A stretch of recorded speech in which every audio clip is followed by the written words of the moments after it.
Hello. The arrival of the railway in the 19th century heralded something of a heyday for country house parties, some of which might take place over several days, but weekends, Friday to Monday, were popular and took several forms.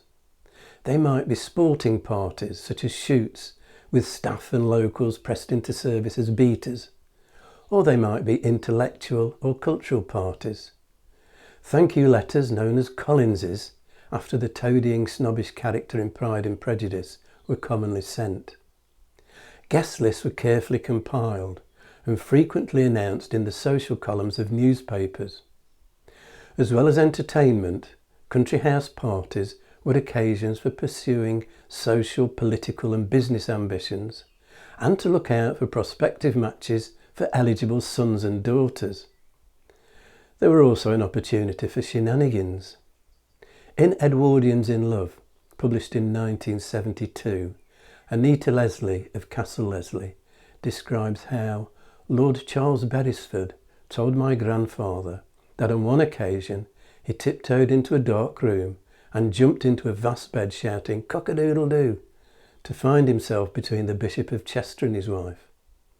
The situation seemed very difficult to explain, and he left the house before breakfast next morning. Stories are told of houses where arrangements were made for the stable bell to be rung at 6 a.m, not so much to wake the grooms, but to allow time for any bed-hopping guests to return to their own room before the maids delivered morning tea at 7. William Dodge James, a wealthy American married to Scottish baronet's daughter Evelyn Forbes, this affectionate sketch of Willie and Evelyn is by Edwin Lutyens, regularly hosted weekend parties at West Dean House near Chichester, a mansion built by architect James Wyatt for Sir James Peachey in 1804 on the site of an earlier Jacobean manor which they had bought in 1891.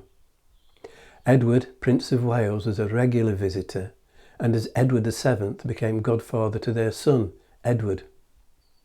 The house is now home to West Dean College, which opened in 1971 as a centre for education and training in conservation and in the visual and applied arts. Various subtle signals were used to indicate a visitor to a room would be welcome. Despite a relaxed morality surrounding the so-called Marlborough set, the circle of friends surrounding Edward as Prince of Wales, and Edward's very public dalliances with a succession of different women, there was an unspoken code of honour. Divorce was frowned upon, and breaking the rules might lead to disgrace and ostracism.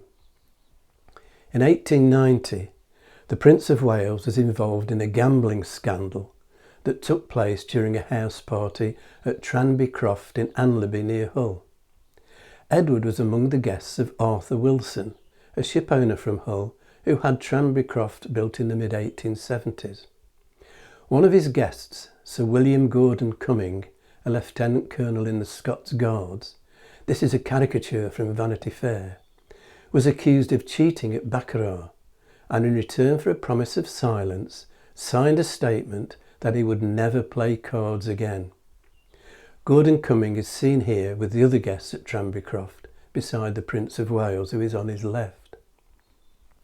When the matter became society gossip the following year, Gordon Cumming sought a denial from the Wilson family, and when they refused, sued them for slander. In a bid to play down the involvement of the Prince of Wales and to keep the case out of the public sphere, the palace wanted the case to be heard by a military court. It went to the High Court. Prince Edward was called as a witness, the first time an heir to the throne had been compelled to appear in court since Henry of Monmouth, Prince Hal, the future Henry V, in his riotous youth in 1411. The defendants maintained the charge of cheating, and despite inconsistencies in the evidence offered, the jury found against Gordon Cumming, who was dismissed from the army the day after the trial finished. The Times reported, "He has committed a mortal offence. Society can know him no more." Gordon Cumming resigned his membership of his clubs, the Guards, Carlton, Turf and Marlborough House.